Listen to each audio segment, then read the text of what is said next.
Feel the surge, jump into the future, it's time to emerge. Lilypad Network, we're here to stay, taking you on a journey in a groundbreaking way. With it, we're the frogs in the net, powering AI with the dubstep set. Lilypad Network, watch us rise with the beat that grooves, the tech that defies. Lilypad Network, let's dive in deep, connecting the world. One leap at a time with epic drops and froggy vibes. We're making waves. It's our Lilypad Network ride. Drop the bass, feel the surge, jump into the future, it's time to emerge. Lilypad Network, we're here to stay, taking you on a journey in a groundbreaking way. With it, we're the frogs in the net. All right. Hello. I'm Devlin, DevRel at Lilypad. Today we're joined with Jay, another DevRel at Lilypad today, who's got a workshop ready for us. He'll go over it, but it's an example of how to show Lilypad on the front end. It's pretty awesome. Jay, I'll let you take it away real quick. Go ahead and let us know who you are and what you've got for us today. Pretty exciting stuff. Yeah, it's great to see everyone. Happy to be here. Thank you, Devlin, for bringing me on stage. Lilypad has been super exciting. And I love the music, by the way, for the intro. That's been pretty awesome. So yeah, today I will be going over a demo on how you can run Lilypad in your CLI, use a JS CLI wrapper to interact with the CLI, and then how you can build your front end so that you can deploy applications. I think the first step I'd like to go over is discussing what is Lilypad, how is it structured? Because for me, it was a bit to wrap my mind around, but once I understood what's actually happening on the network, I realized it's such a powerful tool, and I asked to be a part of it. I reached out to Ali. I'm like, hey, I want to help you guys do something. So that's why I'm here. Nice. Yeah, that's awesome. Happy to have you, and super stoked for this workshop. Whenever you're ready, let me know. We can get your screen on the stage. You're ready to present the workflow, right? Yeah, let's do that. I can switch over to it now. Awesome. Perfect. Cool. So can you see this? Yeah. This is awesome. All right, awesome. I mostly built this for myself because I felt there were so many different ideas, so many different components of the network that I needed to get it down on paper. And I figured other people would find this useful as well. So if you look at this section here, what we're doing on Lilypad Network is we're taking open source AI models like Stable Diffusion Turbo, DeepSeek, if you've heard about that in the past couple of weeks. And we're making these models accessible on the Lilypad network and available to blockchains. So you can take an open source model, go to something like Hugging Face or Ollama. You can bring that onto the network in the form of modules. And you can even build things like AI agents that interact with those modules, execute commands. And the way this works is that a user or a developer sends a job. The job goes over to the network. Then it gets sent to the GPUs that are within that network. So those GPUs providers can be institutions, they can be cloud services, or they could even be you. And that's what got me really excited. It's like, hey, I have this massive computer. I have a bunch of GPUs. I don't use it frequently, but I can lend it to this network. And I have a couple of notes here that if you're participating in either one of these stages, you can be rewarded with Lilybits.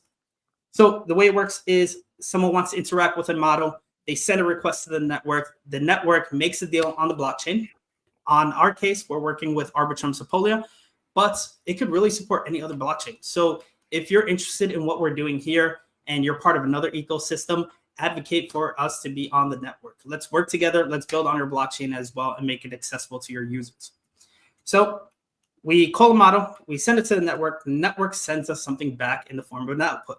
Now, if you've worked with like Midjourney, you know that the output is an image. If you worked with ChatGPT or Claude, then you know that your output is going to be text. So this is super important because this is going to have some implications for how we manage this with our front end. So it gives you an output. And then, of course, that output can be delivered in any type of interface that you want to build on. So we'll go through the output being sent to us in the Lilypad CLI, and then how you can also do that in a website or application. For this case, we'll be focusing on websites, but you can easily do this for applications. And then once you understand how the network works and you can interact with it, of course, the main goal for everyone here is to build products and services, is to bring AI models to the world and make them accessible. And if you look at what we've been working on, you've been in our Discord chats, you've been kind of checking out what we have work in progress. We have an AI oncologist that we'll be discussing within a week or two. So that's a real product and service that reaches a real demand, helps researchers understand cancer research. So take a look at that. And of course, if you're looking at any other like chats, any other models that are out there, I'm sure you've seen like support bots. We'll be showing people how to build support bots, but there's really limitless opportunities. If there's a model on Hugging Face or Olama, you can bring it onto the network, you can interact with it with your applications, and you can build your next great business. So if you're an entrepreneur, you're looking for opportunities, we're in a new industry and we're a new network. So this is your greatest opportunity. And if you're someone who maybe needs some inspiration, I highly advise that you take a look at our repo, the awesome Lilypad repo. And you can see a ton of different ideas, things that people are working on, our modules that are accessible, and some use cases. So you can see here, there's a ton of different websites, applications that people have already built on it. So make sure you get in early and start building. So that's the workflow. And I wanted to make sure I go over that so you understand how it works. So just to reiterate, we're taking open source AI models, bringing them to a decentralized compute network, making those jobs accessible to run on GPUs that are within the network, making those deals on blockchains, and then we're building applications on top of that. So that's kind of the workflow. And now we can get into our demo. Devlin, can you share the link so that we can make the docs accessible to everyone? Yeah, absolutely. If you guys want to follow along, we've got a short URL here that you can not copy and paste, but type into your browser. Give everyone just a moment to go ahead and do that.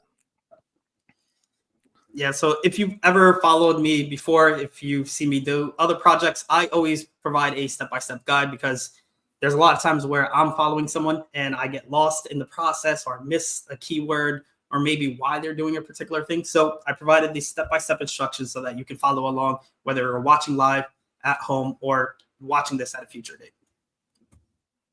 So I think we have enough time, right? I think everyone is probably on it now. Hopefully. All right. Cool. And I'll put it in the chat. What's up? I'll put it in the chat if anyone's missed it. Okay, cool. So one thing I want to note here is that for our CLI, if you're running on Windows, then you want to make sure that you download something like Ubuntu so that you can run it on Linux because that's what we're supporting as of right now. So quick note on that, and that's how I'll be running my demo. So quick overview, what we'll be doing is first we're going to start from the very beginning. If you've never seen Lilypad, you have no idea what we're doing. We're going to start from the very beginning. We're going to install the CLI, run some test jobs. Then we'll install the JS API wrapper, run some test jobs there. And then finally, we'll build a front end where you can expose this to different users on your website. We'll do it first running a cow say model. So it's just a cow that pops up with a text that says like hello or whatever you want to put in it. And then we'll get to the actual juicy stuff. So we'll be incorporating our SDXL turbo model into our front end so that people can generate images on demand, same way they would do in Midjourney, stuff like that. So with that said, let's get started. First thing you want to do is go into our terminal. So I have Ubuntu here, and you're going to want to install our Lilypad repo. So let's do that here. I did this demo earlier and I forgot to remove my files, but since we're doing it from scratch, let me remove those really quick. Just so that I go step by step with you all. All right, our files are gone. Yep, start with a clean slate. So let's install this package, this repo. All right, and then once we install the repo, we're going to want to go into it and install the binaries. So this will take like maybe 2 seconds to download. Once it's available, let's go into the actual folder. And let's install our binaries here. Now this next step is super important. So you want to make these commands accessible throughout your PC so that if you run another repo, you can still interact with the Lilypad CLI without having to be in this particular directory. You can access it anywhere. But in my case, I've already installed this several times, deleted it, installed it several times. So I am going to skip this step, but this step is crucial for you to follow along with. So now our CLI is installed. Let's go back to our root folder, make sure it's installed here. And you can see that our newest version is Lilypad v 2.12. So we successfully installed our CLI and it's available. Now, what we want to do is make sure that we can access that CLI outside of this repo, right? So first, let's run this Lilypad job. Now, if you're running within your CLI, you always want to export your private key because it needs to interact with the blockchain, right? It needs to process a transaction to send that data back. So in order for you to interact with the CLI, you have to export your private key first, and then you run your job.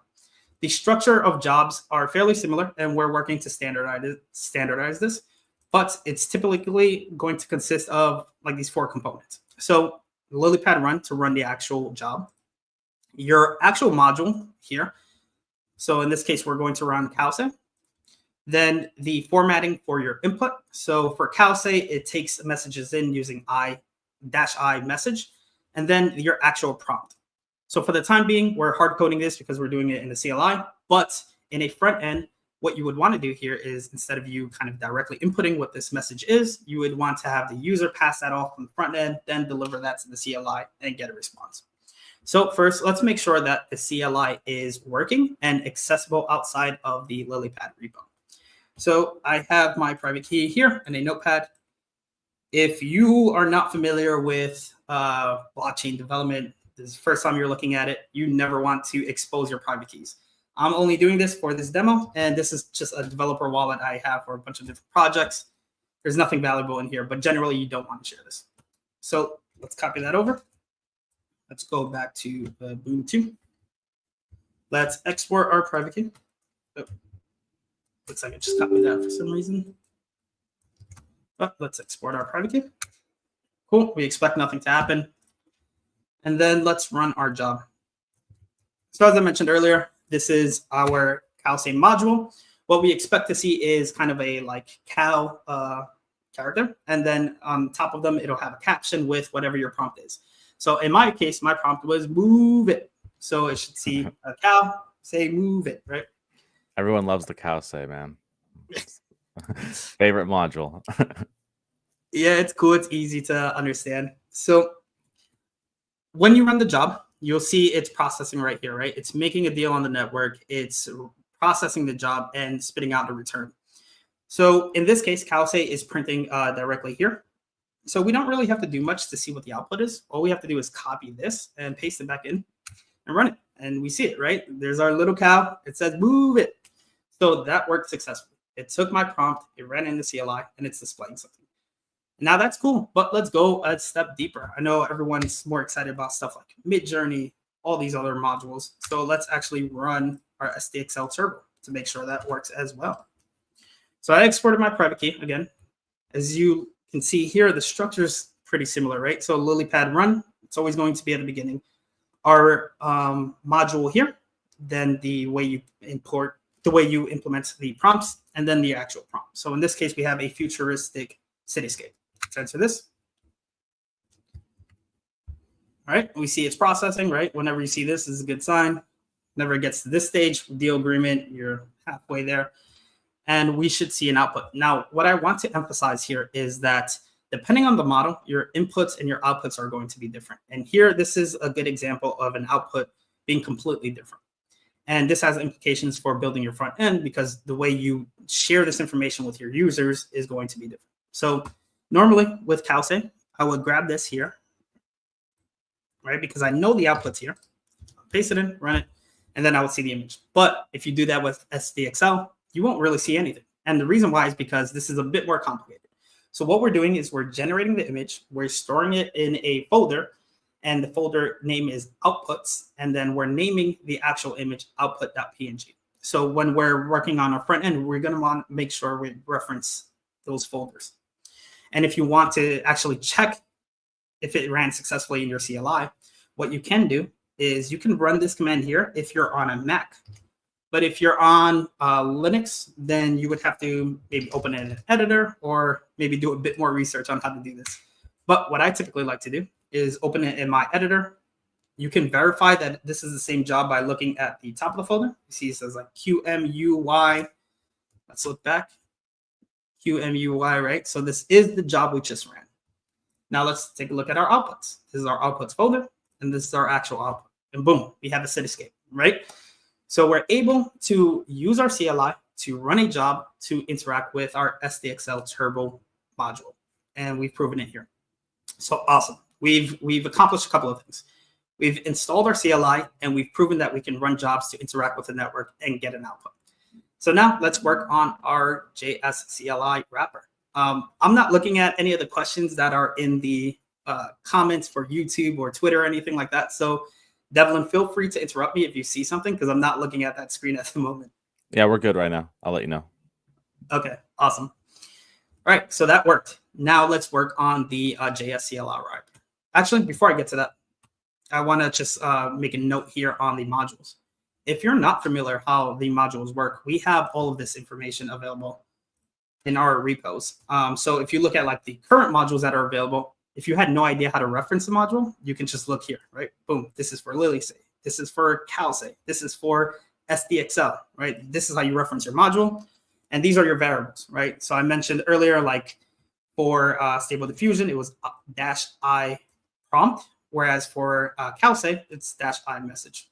So this is where you can go to find all the information you need on like how to identify the module and the variables you need to pass along. So just a quick note on that. Now let's go back. So what we want to do is clone our JS CLI wrapper. And if you're looking at our Lilypad network docs, let's see. Then you can actually see this kind of step-by-step instructions here. I just provided it all in one doc because it's easier to go through the demo, but you can find this JS CLI wrapper here and how to interact with it. So let's download that repo. Let's go back here and download that. Oh, looks like it didn't copy what I copied. Your copy hotkey's broken. Second Yeah, time. I don't know. I probably abused this keyboard where like half the keys don't work anymore. Yeah, especially the Control-C. It's one of the most common. Press that key a million times. Yeah. All right. So I cloned my repo. I can see it here. I'm in the repo, right? The JS CLI wrapper. Next thing I want to do is install some dependencies. We're going to reference a lot of these later, but Express is for our server to work in the backend. Cores is because our front end is going to have to interact with our CLI, so you need to open up those communications. And .env, if you saw earlier, we were exporting our private key, but you never actually want the user to pass in the private key from the front end, and you don't want to expose your own private key. So you would want to save this in your environment variables. And in order to do that and have your scripts interact with it, you want to install .env. So let's do that. Go over here. Install this. That'll download. Take a couple seconds. Next, we want to actually upload our private key to the repo. So for me, what I like to do is open this folder up. And this is our repo. So let's create that environment variable here, .env. And let's paste in my private key. You don't need the export here. Just grab it from private Web3 private key, enter that in. And now let's take a look at what this repo is actually doing. So first we have our run.js. This is basically running our module, so sending the information to our CLI. Our index.js is our server. Our front end is going to pass a message to here. This is going to pass a message to our CLI. Then it's going to give the response back. So these are just basic. You don't have to worry about that. But what is crucial here is this post, right? Because you're going to make an update. You're sending a message to the network. And we've already went over this in the CLI, but the key components here are your private key, your module, and your inputs. For now, you don't have to worry about streams. We'll eliminate all of this from the project because streams apply when you have a massive job, and that job has to be broken up into separate files and then kind of compiled into a folder. But in our case, we're running one-off inferences. We send something, we get something back, and that's it. It's not too complicated, super simple. All right, so we're passing along the information here whenever we make a post request. This is just console logs. These are checks just to make sure that all the information is there. Maybe you're missing the private key. We'll send you a warning, stuff like that. Now, this is the command that'll actually run. So it'll take this command here, append it with your module, your input types, well, your variable types, and then your actual inputs. All right, let's see your .env. It's pulling your private key, some more console logs. Now, this is what actually executes the command, right? So it's taking that command, running it here, checking for some errors, and then this is what's doing the packaging for the files, but we won't really need this in the case of our demo, so we'll get rid of that. But I just wanted to briefly go over what this is doing so that you understand what's going on. Now let's go back to our tutorial. So we added in our private key. Before we continue, let's make sure this JS CLI wrapper is working. You never want to build on things that don't work. You want to check that they do work before you continue, because otherwise maybe you'll run into bugs later and you realize maybe it's something that you could have addressed early on. So let's test this out by running our server. All right, go here. So we see this is expected, Lilypad wrapper listening on port 3000. I kind of made that note here. You should see it here. And now we can test that this actually works by opening up a separate window.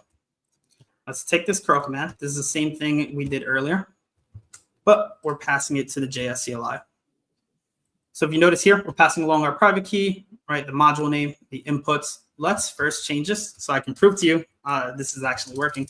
Let's change this to this works. And then for our private key, let's go to Notepad. Take our private key here. Now we don't actually need the variable. We just need the actual key. Let's go over, remove this piece here, and add in our private key. All right, sweet. So I run that. If you look at your server, this is my server here on the right, you can see that something's happening, right? So it passed along my message. This is the module I wanted. It's taking the prompt I entered. Scroll back up. It's taking the prompt I entered. This works, right? So it's actually processing it. This is the command that it's constructing with our index.js script. So this is actually running on DemoNet. I think it should still work. Okay, yeah, it should still work.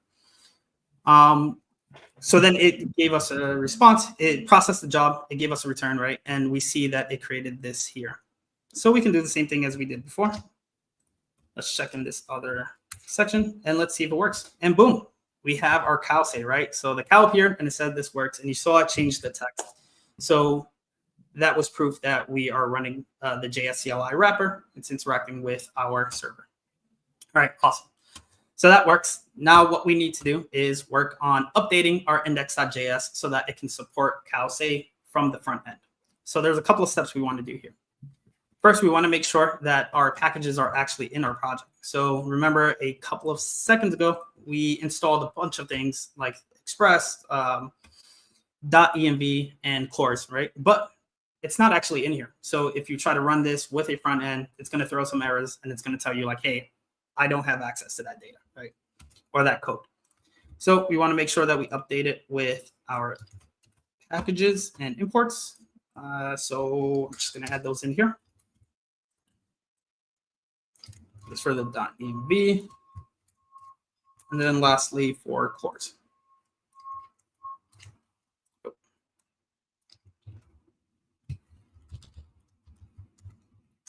All right, so we have all of our imports. Now the next step is our post request. So as I mentioned earlier, you don't want to pass along your private key. And in this case, I don't really want the user selecting through different modules. So we're not going to pass over the module information from the front end because then, I don't know, if we make an input where they're typing it in, they can mess up, run the wrong module. We want to make this user experience as simple as possible. So we want people to go onto the website, enter a prompt, press a button. That's it. They don't have to worry about anything else. So what we have to do is remove the module and the PK from here and hard code it so that we're handling that in the back end and the front end doesn't have to worry about that. So I included those instructions here. You can just copy and replace this. But essentially, we're just deleting these two, deleting the stream, and then moving it outside. So let's replace that. All right, so whenever we are looking for our private keys, we're going to look for environment variables. This is the hard-coded module. So this makes it easy to swap out between modules. And then here, we can delete this because we don't really care about streams for the time being. All right, so that's going to manage our post requests. But there's a couple of other things we'll have to switch. So for our command, if you are building a brand new module that is experimental, you don't know if it's going to work well, maybe it's not set up properly, you're going to run it, want to run it on DemoNet. And that's where you test your modules. Now, if you are working with a successful module, it's been proven, it's been tested by the community, it works really well, all you have to do is remove this flag here. And by doing this, it's going to automatically process the job on our testnet. So we switch that. Our command is good. Our imports are good. Now, we spoke about this piece here, where it's splitting up the images into folders, doing a lot of processing. We don't really care about that. What we want to do is actually take the output from our CLI. We want to reference this piece, right? Then we want to run that to actually show it to the user and deliver that to the front end. So the way we do that is we go back to our docs here. We can just copy this, go back into our code, paste that in here. All right, so what this is doing is saying, hey, you ran the job, now it's outputting something. What I want to do is I want to check for this specific location. So exactly what I just showed you, right? I want to check for the STD out. If there's a match, then I want to deliver that. If not, throw an error. All right. So that is our index.js file. Now, this is basically working to extract the text and deliver it to the front end. So this is going to work with our cowsay module. Now we need to build our front end. I personally like Next.js. I know a ton of people use it. There's a lot of great things about it. So that is what I'm going for now. So I'm going to install our Next.js project. Let me make sure I'm in my folder. And let's run this. So it's going to install the front end. You want to do this in TypeScript because the entire demo is done in TypeScript. If you don't install TypeScript, you're going to run into a ton of errors. So yes, ESLint, you can just go. CSS, that's fine. We don't really care about much of this, except for app router that you really care about because the structure of your folder matters. And you can just press kind of enter for the rest of this. So it'll install our Next.js project. And then once that's done, we want to go into that folder. And then we want to install Axios. And the reason why is because Axios is going to be used to communicate from our front end to our back end and send those API requests. So let's install it. All right, let me cd into that. This should work here. Let's see. All right. And let's install Axios. All right, that did something cool. That installed. All right, and now we want to run our front end. Let me just run this really quick for anyone who's not familiar with Next.js. You haven't seen it, whatever reason. All right, so it's opening in our localhost 3000 here. I typically like to test things in incognito mode because sometimes your extensions will give you weird errors and stuff, but in incognito modes, you don't have to worry about any of those extensions. It'll run fine here. So this is what a Next.js project looks like out of the box without you doing anything. And right here, even if you're not sure where to go next, it'll tell you, hey, this is the page you want to update in order for your front end to be updated to whatever you want to display. And then, of course, you can read through their docs and figure out how the rest works. But for our case, we already know we want to deploy our cowsay front end. So let's actually just copy the script here.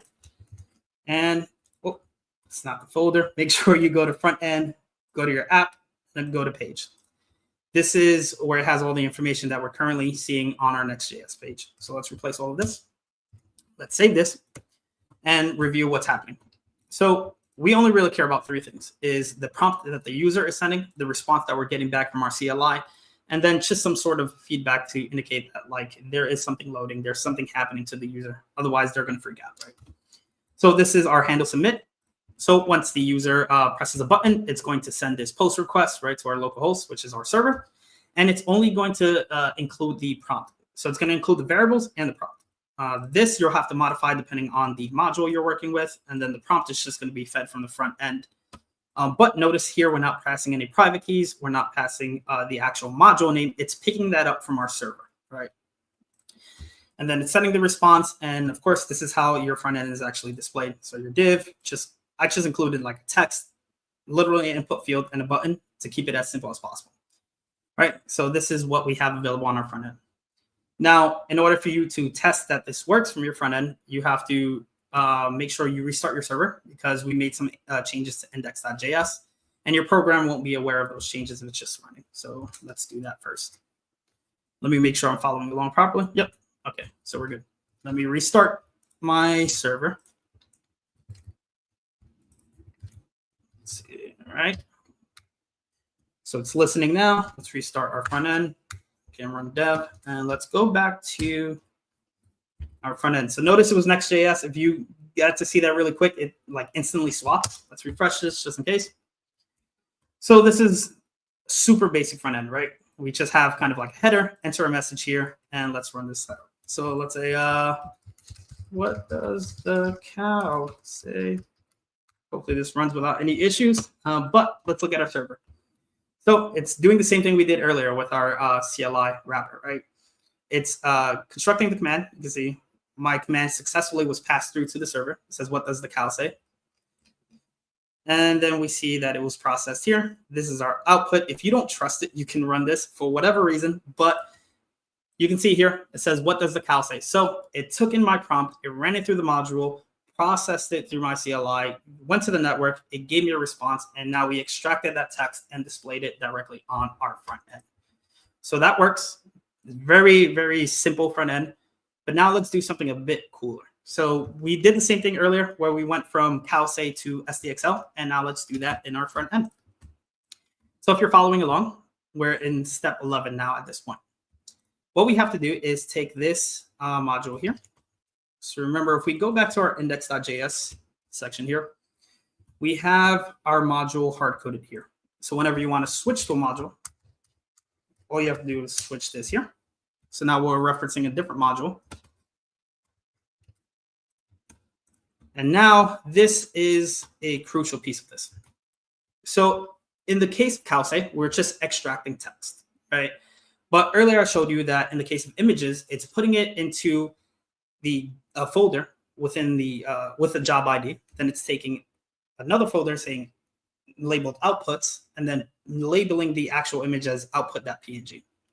So we need to update our program to say, hey, look for that output for images and serve it to the front end. Right? So here it's looking for that path, downloaded files. Then it's taking the job ID, right? And then it's looking for the outputs folder and then the file named output.png. And this is what we're going to serve to our front end. Otherwise, we'll generate some errors. So that's that piece here. Now, we have our post request, right? But then there's going to be an update and it's going to send us more information. So what we need to do for images, because we have to handle this in a particular way, is add a get request for images so that it displays on our front end. So you can copy and paste this over. This will handle your image route.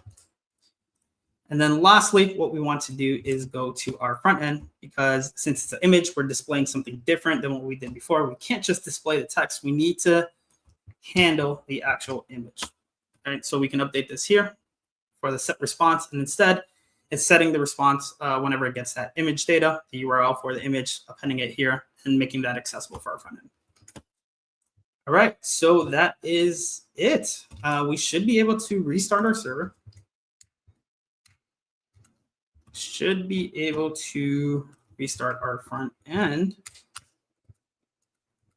Probably refresh this automatically, but let's actually refresh this. And let's say, actually, one more thing I forgot,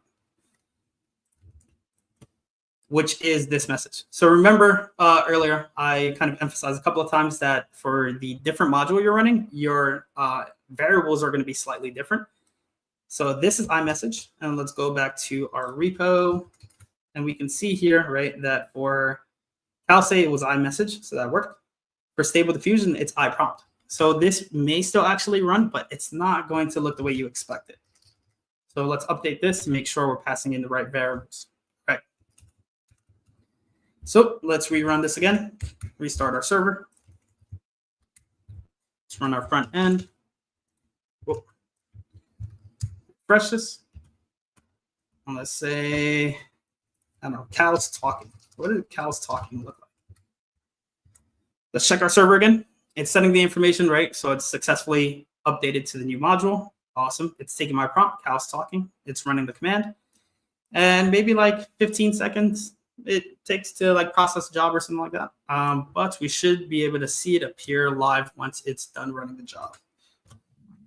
Just for some quick additional context, when you actually, oh, there it is. Perfect. Boom. Cows talking.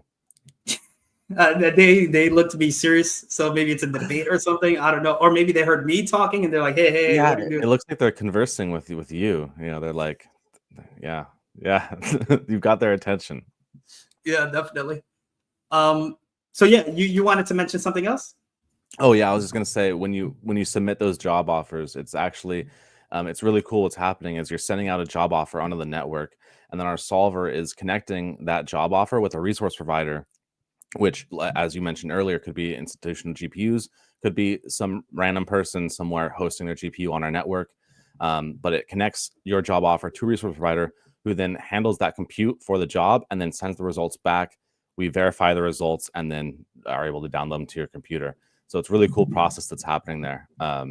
Just wanted to dive in a little bit while we waited, but it finished quicker than I could finish. Yeah, it actually processed a little bit faster than I thought as well. But it works, right? So this is your front end. This is how you can implement Lilypad modules into your front end. But you could also run these locally. You don't have to do any front end stuff. You could just work with the CLI. So there's a lot of different options you have available. Now, for some next steps. So you built this module, you built your front end. Here's what you can do. So earlier when we went over our diagram, let's go back to that over here. We mentioned that within the network, there's a couple of things you can participate in, right? So we have a couple of modules available, some LLMs, some stable diffusion stuff. But if you look at Hugging Face, just for more context for anyone who's never looked at this, there are just like thousands of models that are available that you can take, you can make into a Lilypad module and make it accessible to other people. Like image to video, video classification, right? There's so many different just categories here. Forget about individual models. Just look at how many categories there are here. So there's like limitless possibilities there. And we're actually running this Lilypad module creator rewards program. So if you're interested in that side of the business, you want to work with modules, you want to make AI accessible to the network, then I highly suggest taking a look at this and building modules with us. The next thing I want to emphasize is if you're interested in on this real quick, sorry if you don't mind. No, go. I think I'm free to share this. It's not anything that's currently out yet, but pretty soon we'll also be sharing the bounty reward program. So we're going to actually have bounties for specific modules, getting them working on Lilypad, in addition to more abstract ideas, sort of like if your module solves a specific use case or a problem that people have is actually really useful, generates demand, there will be extra bounties, extra incentives, extra rewards on top of just people using the module. So really excited to announce that really soon. Stay tuned, especially if you're in the Discord. That's where you'll hear about it first. Yeah, and for me, the other thing that I have top of mind too is that like I have seen Hugging Face for years, and I'm like, oh man, there's so much cool stuff here, and I can interact with it on the platform, but I can never bring it into my own applications. So if you're someone like that who doesn't really want to deal with like the AI module side, then let other builders know like, hey, I want this module, right? Send a request, post about it in our community and say, hey, I want to build this application. I need this module. I'm not sure how to build it on my own. And that will kind of indicate to the builders like, hey, there's demand here, right? So why not build where there is demand versus just building something at random? Exciting stuff. Lots of exciting things are happening. Yeah, definitely. So now the other next steps that you can take away from this is we briefly touched on AI agents at the very beginning. We have been talking about AI agents a lot internally. There's teams working on demos for that. So if you want to stay up to date on our modules, on our network, our AI agents, everything we're building on, highly suggest go to our Twitter. Make sure that you follow and you subscribe so that you can keep up to date with all of our notifications and our updates, especially like the bounty board, right? That's coming out soon, so stay tuned for that. And then, of course, if you want to be in a community of like-minded builders, join our Discord. We have a ton of people there building super interesting things. Even if you want to search for ideas and you're not sure where to start, we have a channel where people are proposing different agents they want, different modules they want built. So hop in there and get engaged with the community. And lastly, if you're looking for new projects to explore and you want to dive deeper into Lilypad, take a look at our website. It's lilypad.tech. There you can see all of our docs. And it's a great opportunity to join a network that is emerging in an emerging field. So hop in and get started with us. That's really all I have to say. That's my demo. Those are my next steps. I appreciate you, Devlin, for inviting me to the talk. And I hope everyone learned something from this. Yeah, I think it went great. I also hope the same. Hope some people get inspired to build their own front ends, build their own applications. You know, saw how easy it is to use and utilize the JS CLI wrapper to make front ends and make this be like a great user experience. Yeah, it was great having you, Jay. Thanks for hopping on here. I think that's it for us today. Unless there's any questions in the chat, we got a couple fire emojis, a couple GMs. But yeah, I think it was great.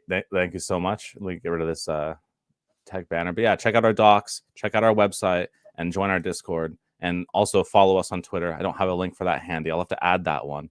But yeah, lots of cool and exciting things are happening all the time. New stuff announcing at Lilypad. We're excited to share more. Anything you wanted to add, Jay? No, I just want to say thanks again. It's been awesome. It was really fun playing with Lilypad and just like looking at the models that are available on all these open source communities. It's just like gets my brain running. There's like facial recognition stuff. There's like AR technology that you can make accessible. There's image classification. There's just like infinite possibilities. So it's wherever your imagination takes you, we can make it happen on Lilypad. So join the network, join the community. Yeah, and it's honestly, it's so fun and exciting when you run those first CLI modules and you see Lilypad in action. It's like you said, it's so much fun to actually use the product. So looking forward to more exciting improvements. Till next time, thank you for joining us, Jay. See you next time. Later.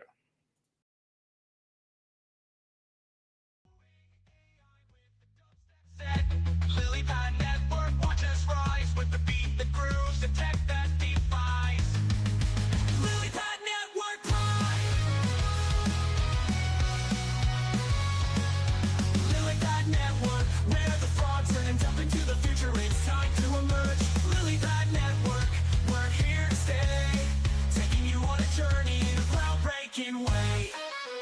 Ribbit, ribbit, we're the frogs in the net, powering AI with the dubstep set. Lilypad network, watch us rise with the beat that grooves, the tech that defies. Lilypad network, let's dive in deep, connecting the world, one leap at a time, with epic drops and froggy vibes. We're making waves. It's our Lilypad network vibe. Lilypad network, let's dive in. Lilypad network vibe. We're making waves. It's our Lilypad.